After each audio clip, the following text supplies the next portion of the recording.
Segala bentuk kehilangan bukan tanggung jawab pengelola. Emang boleh ya? Terus kalau gitu kita bayar parkir untuk apa dong? Sini aku jelasin dalam 60 detik. Nah, klausul itu merupakan contoh dari klausul baku atau klausul yang sebelumnya telah ditetapkan secara sepihak oleh pengelola usaha. Tapi klausul baku itu dilarang oleh Undang-Undang Perlindungan Konsumen Lautizen.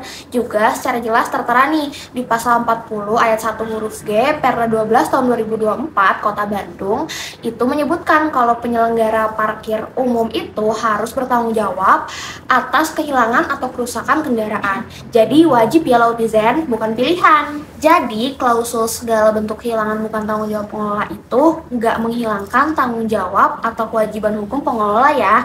Kita kan bayar buat dapat perlindungan hukum, jadi secara hukum juga pengelola tetap wajib ganti rugi. Jangan lupa nonton lagi edukasi bulan depan dengan topik yang terbaru. Bye bye Lautizen.